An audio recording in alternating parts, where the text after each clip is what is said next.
Hi, welcome back to my channel. My name is Rachel, that is the R in the RK Stumblingbear, and I'm a reader and a writer.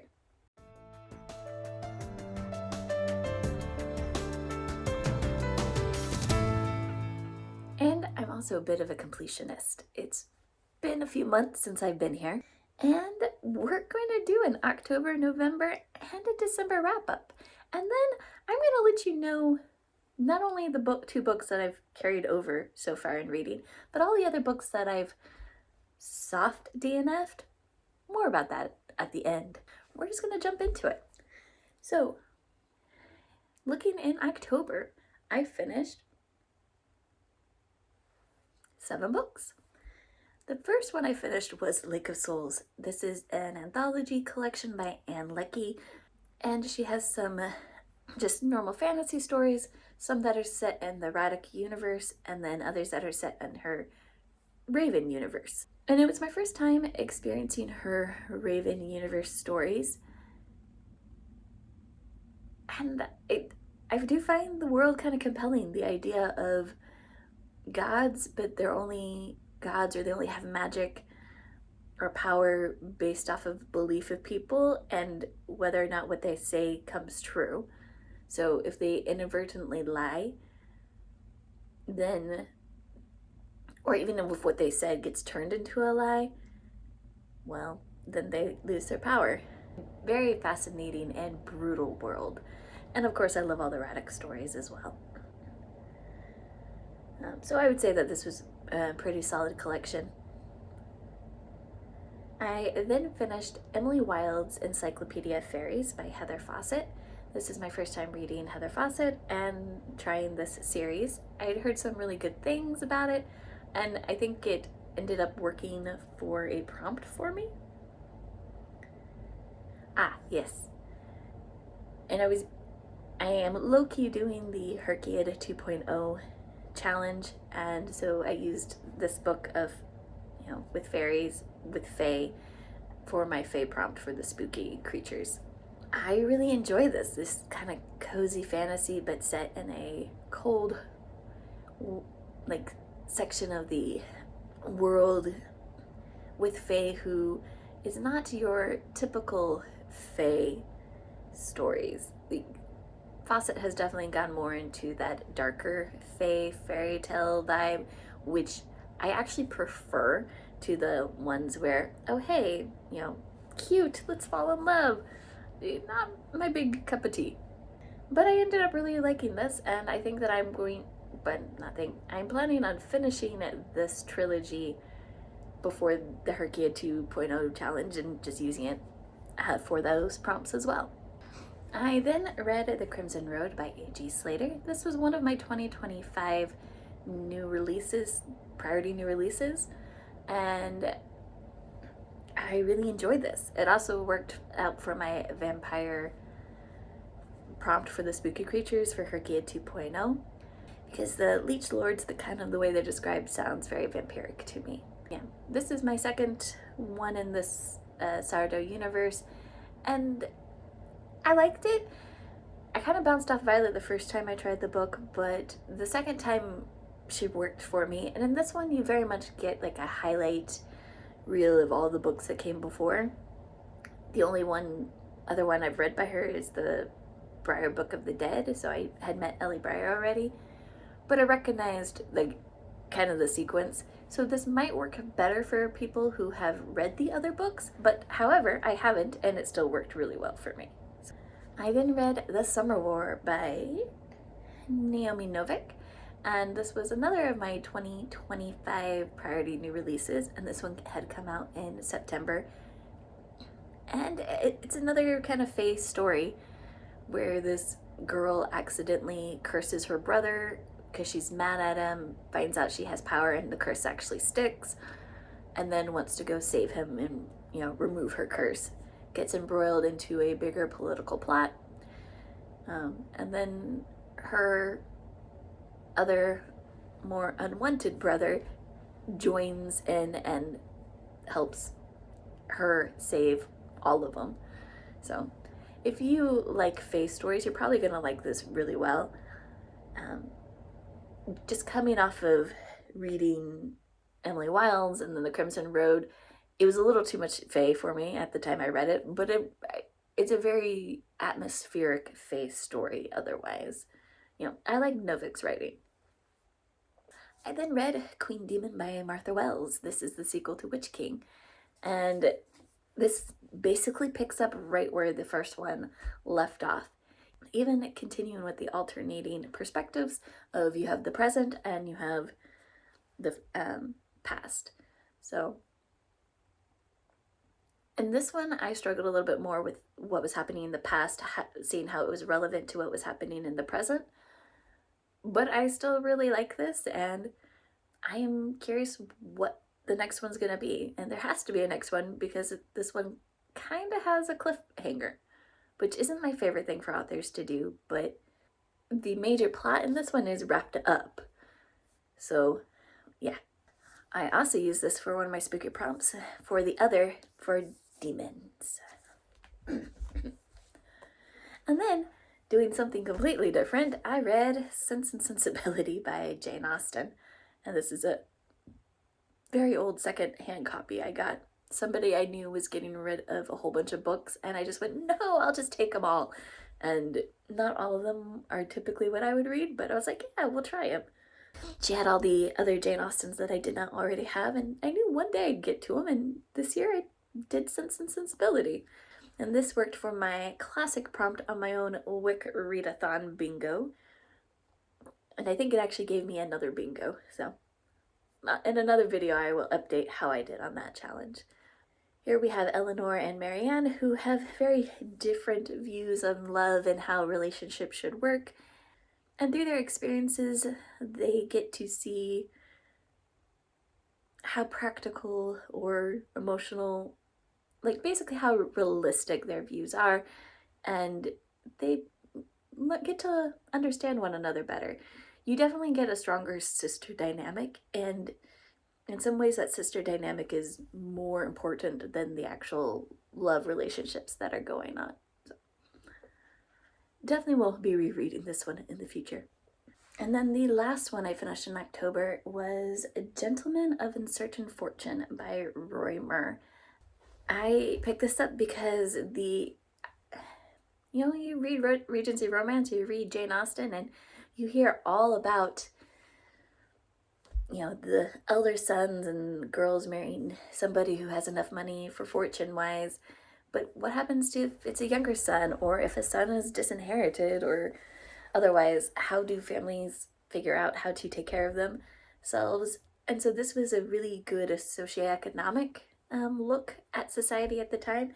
And in fact, because I was listening to Gentleman of Uncertain Fortune before and finishing up while I was reading Sense and Sensibility, there are several things that happened where Edward and Eleanor are talking about like logistics and income that made way more sense than I think it would have the first time if I hadn't read the nonfiction, listened to the nonfiction. So it really was a really good insight into how society worked at that time. And also the variety of positions that younger sons might go into, what is considered reputable, and by what class of society that it would be considered like a gentleman, and how you can be born a gentleman, but maybe because you're younger son by your profession, then you're no longer considered a gentleman. Very fascinating, like those dynamics. Right. As someone who likes doing genealogy and hearing how people are like, oh, I'm related to this noble family and this noble family, talking to different people, and you're like, well, then how did you get here to where you are? Oh, this book makes more sense because the only one who was guaranteed to inherit was the eldest son. And society was okay with that. So, going into November, with my buddy read group, we started reading Starfarers by Vonda McIntyre. This is my first time reading anything by Vonda, and this is a cozy sci-fi. This was written in the late 1980s, and very much is a character study, and it's cozy vibes. So everyone who's like, oh, the the cozy subgenre is new. No, it's not. There's a lot of subgenres that are not new. Just not enough people were writing them for them to be seen as an actual subgenre. But in this story, a coalition of world governments and scientists have worked to build this starship called Starfarer to take advantage of a cosmic thread that's going through their universe to maybe go and have a first contact with an alien in somewhere else. And, politics being what they are, many of these countries start alienating one another, especially, the US president, who wants to use Starfarer as a staging ground for spying and espionage. And the scientists who are still on board decide, nope, they're gonna take their ship and go do their scientific mission. Yeah, that's basically the plot of this one. But like I said, you're following the characters as you're meeting different people and with their different work that they do on the spaceship. And then I finished Promise of Blood, which was another buddy read for my buddy read group. I was just late finishing it. And this, I believe, is the fantasy debut of Brian McKellen. I had read another of his books, like in a sequel trilogy to this one, and decided I wanted to come back and read the original before going forward again. So my favorite character from the second trilogy, you meet her, but she doesn't have a point of view yet. She's kind of shunted kind of off to the side. And there's a whole bunch of things that have happened before, this book starts where a coup has happened and somebody's been brought in to investigate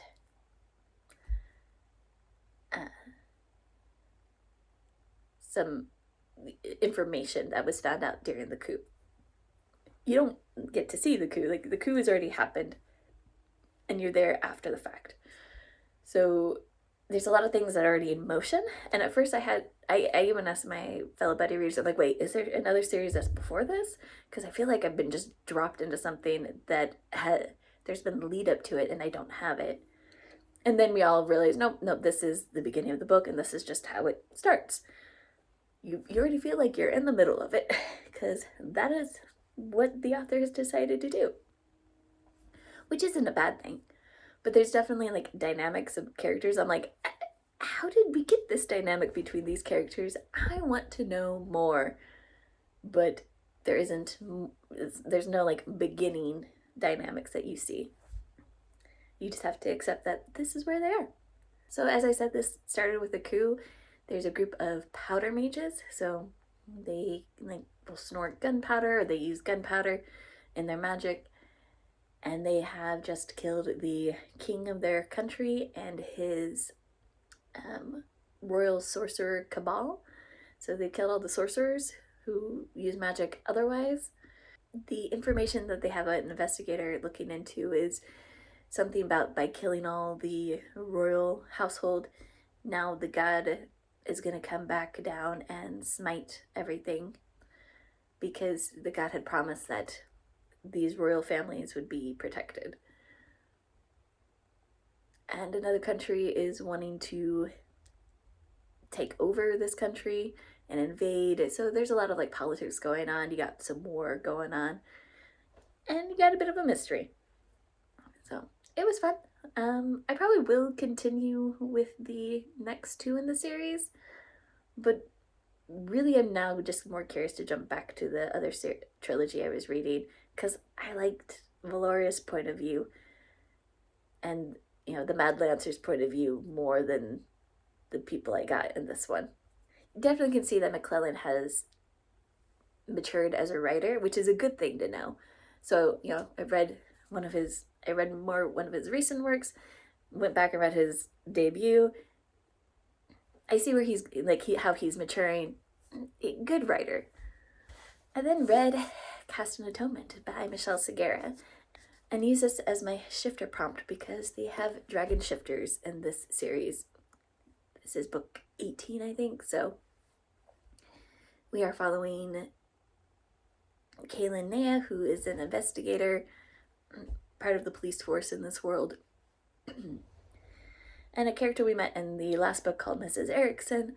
This book is focusing more on like her power, what she can do, and how it relates to the last female dragon. So can't say too much more without spoiling things entirely. I then finished Disability Visibility by Alice Wong. This is a collection of essays from people with disabilities and how they navigate the world, are seen in the world, how they'd like things to change in the world. And I believe all of these essays were published in other locations, and then like Alice Wong reached out to them and collated them together.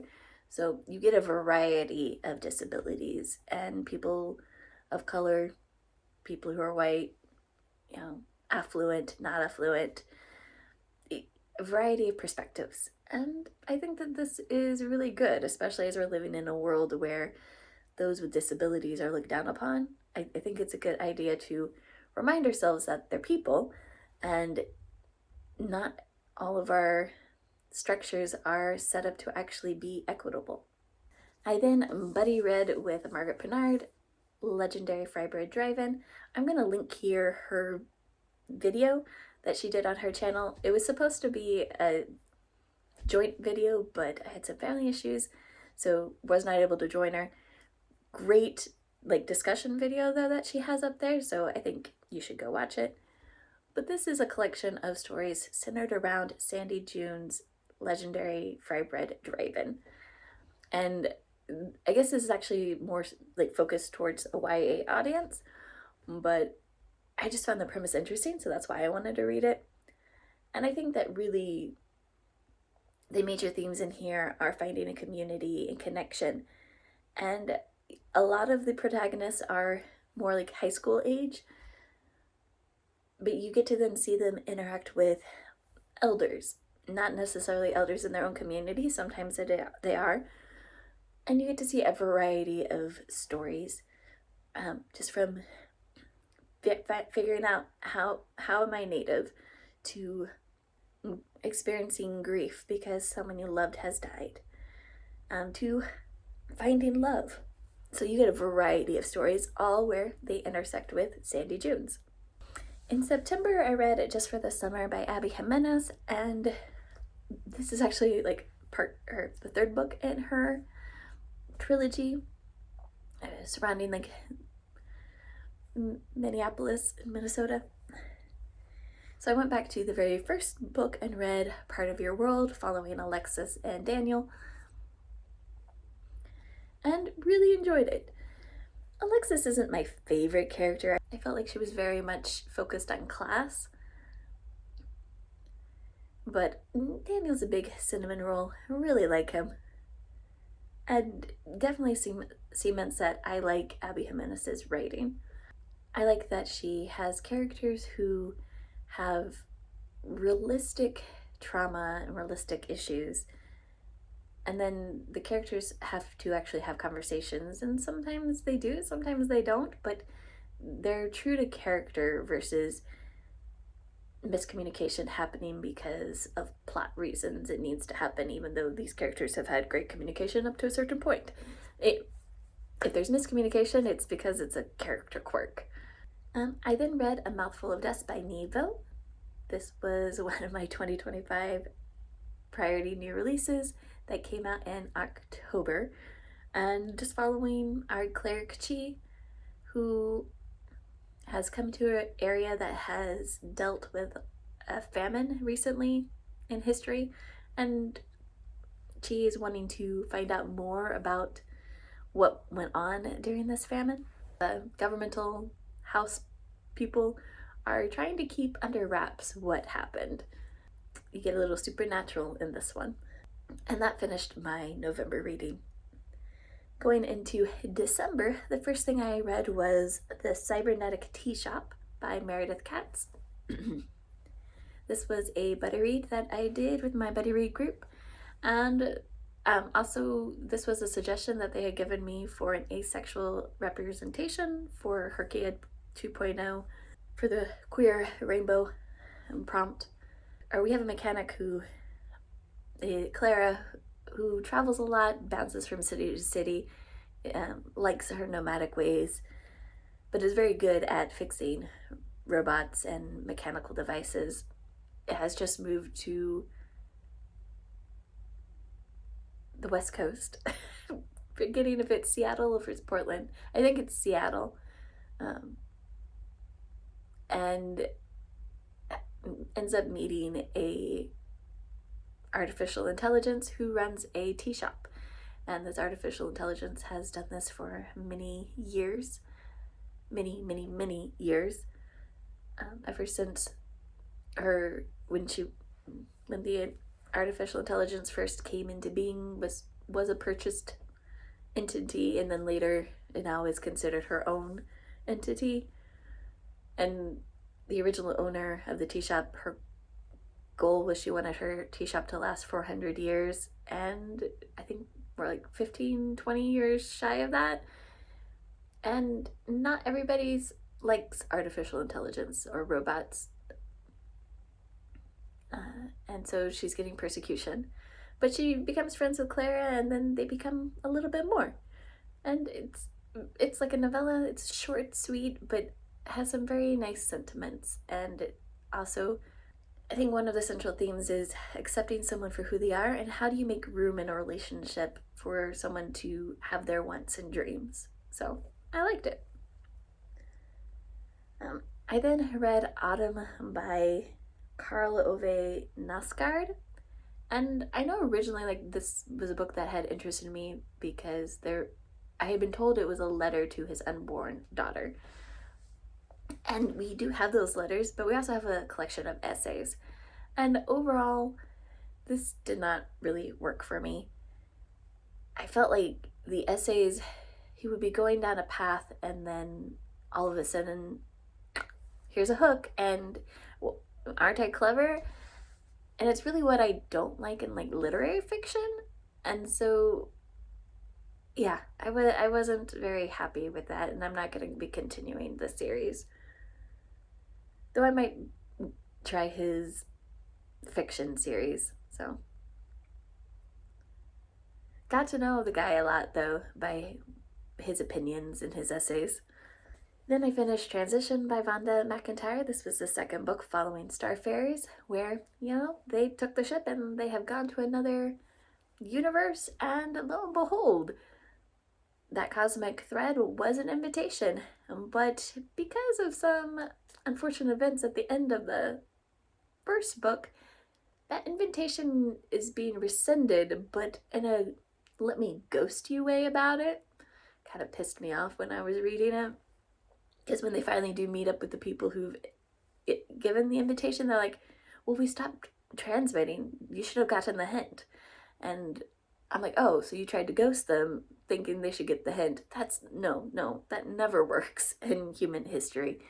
If you've given an invitation, you actually have to verbally state no more. So this one I didn't like as much as the first one. Still follows the cozy, very character-driven aspects, though. And also, this one was a lot hornier. I then read Yours Truly by Abby Jimenez, so this is the second book. And we follow Brianna Ortiz and Jacob Maddox, and I absolutely adore this one. I don't know if I like this one better, or if I like the story with Lorena Justin better. I mentioned earlier about miscommunication. This is where miscommunication falls because the character does it. Brianna very much will look at a situation, make up her mind, and instead of asking questions and actually figuring out, like, she just goes with what she thinks. So, yeah. And I was like, oh, I know people who do that. This miscommunication makes sense. But, yeah, I really enjoyed it. Getting to see someone with social anxiety and someone who is trying to take care of her brother who has kidney failure and, make sure everything is smooth sailing for everyone. That dynamic was very interesting. I then read Everything is Tuberculosis by John Green, and I work in public health, so we do have clients who come in, getting medication for TB. And so this for me was a very fascinating read of how it like intersects in my real life now, and also the history of it. And then after reading it, was telling my mom about it, and she shared that, not her mom, so not my grandma, but her great grandma became an orphan because both of her parents had died from TB. One had gone to a sanatorium, the other one had died at home. But just kind of knowing like you have these connections in your family, it really made it interesting. I like doing genealogy, and so I'd seen people who were in sanatoriums before on the census records. And now I have a better understanding of what was going on and why they were there. And how it might not have been quite so pleasant, but yeah. And I listened to this as an audiobook. John Green was fantastic as a narrator. Definitely very much interested in reading or listening to him read me his other science or his other nonfiction. And the last book I finished in the month of December was The Strength of the Few. And something that's cool about this copy is this dust jacket is actually reversible, because my Will of the Many, this matches that cover better. So Buddy read this with my Buddy Read group, and it picks up shortly after the first book. Something that Eilington does that I like is he raises the stakes at the end of each book. So it's not a cliffhanger, but you want to know what's happening, because by the things that happen at the end of the book, you're like, oh, obviously we're not done yet. And I think I've heard that this is going to be a quartet, so there should be 2 more books coming out. But definitely the events in this book are related to the events of the first book. And I'm going to go into some minor spoilers for the first book, because otherwise I can't really say anything about this book. So at the end of book 1, something that Vis does gets him where he splits into 3 and gets copied into 2 other worlds. And so in this one, you're following 3 Vises. One in Res, which is the world that we first knew him in. And then we see him in Obitium, which is kind of, I would say, like an Egyptian kind of feel world. And then we see him in Lucium, which is kind of, to me, was like a Celtic kind of feel world. And, the Vis at the end of The Will of the Many has certain knowledge in Res, which he didn't have when he did the thing that copied him. And so the Vis in Obitium and then Vis in Lucium becomes Deglin, because they can't say Diago. It's interesting watching each of the people act upon the information that they know, and they're making decisions. And I'm kind of curious, like when the 3 of them come back together, how they're going to reconcile all the decisions that are being made. And would each of them have made the same decisions? So yeah, it's a very fascinating read. I didn't like it as much as The Will of the Many, but it's still a really solid sequel. And then I don't know, maybe after I read all the quartet and go back and reread it, I'll like it more because I'll see everything that's happening. Because I do think Eilington has put in a lot of hints that don't make sense yet because I don't have more information. But this was a fantastic read. So that's everything I finished in the last 3 months. Going into 2026, I am actively reading 2 books. I am actively reading The History of the World Begins in Ice by Kate Elliott, and this is a series of short stories and essays about her Cold Magic trilogy, which I actually haven't read. And I'm probably, from these short stories, I've been spoiled, but as I don't mind spoilers, I'm having a fantastic reading time. And I definitely want to go and now read the trilogy. And then I'm working on Feed by Mara Grant, and this is for my zombie prompt for the Spooky Creatures Her Kid 2.0. About halfway through, and this one is fascinating. We're following some reporters who have grown up in a society where zombies exist, and they're following a presidential candidate. And yeah, it is not exactly what you would have expected from a zombie book, but I am loving it. So now I thought it'd be fun to kind of show you some books that I've picked up and started, but I haven't actually officially like DNF'd, like don't ever want to read it. This is what happens when you're a mood reader. You pick things up and you might not always finish them right away. So I've barely started Brigands and Bread Knives by Travis Baldree. Just got it out from the library, read the first couple chapters, not really invested in it yet. But this was one of my 2025 new priority releases for November. The December books aren't in the library yet, so I'm behind there. But more about that in a different video. I have Children of Time, which I am like 200. How about this? I'm on page 450. And there's 600 pages. So I am at the end. I just, yeah, other books became a priority, so I haven't finished it. I'm about halfway through of The Dark Forest by Cixin Liu. I mean, there's the dust cover jacket there. It's been sitting there because I haven't actually finished it. This was a buddy read for my group, and I didn't finish it. But I want to because we're supposed to be reading the third book in 2026. I have started Voyager's Grand Tour. This is a nonfiction.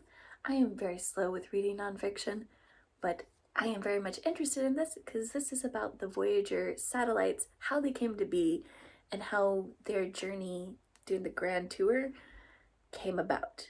It's more of a scientific, following, which I love. And then this summer, I picked up Kizuna by Jamie Watts. This is something I have on my shelf. Put it down because I had some other priority reads and I still want to finish it. Nothing was wrong with it. It just, when you have so many reads you're trying to do, sometimes some things don't, stay as the priority. I have The Faithless by C.L. Clarke. This is the sequel to The Unbroken, which I absolutely loved when I read it. That one took me a few months to finish, so I figured, this one probably will too. Just because I love the characters, but at the same time, reading them and the decisions they're making is so painful. I will finish this, yeah. I have also started a second story by Jay Collignon. She goes by Jen's Bookshelf on her booktube channel, and she has a hybrid booktube, author tube. But she's a self-published author, and this is a story of romance and adventure that's cozy, and I started it and was enjoying it, but haven't finished it. And then Shroud by Adrian Tchaikovsky. This was one of my 2025 new release priorities, and it took a long time to get into my library. It was published in February, but it didn't get to my library until June or July. And then I read to a certain point, but then I had to send it back because there was a line waiting. And when I've been able to get it back from the library, I haven't been able just to sit down and finish it. So yeah, I have books currently going. That's just my life as a mood reader. Hopefully I finish it. It'll be interesting to, look back and see, did I finish any of the books that I had started but hadn't? Who knows? How is your end of year reading? I hope it was good. Have you read any of these books? If you have, I'd love to know down below. If you made it this far in the video, go ahead and leave me a star emoji because it's a new year. We're all stars. How about that? Thank you and have a great day.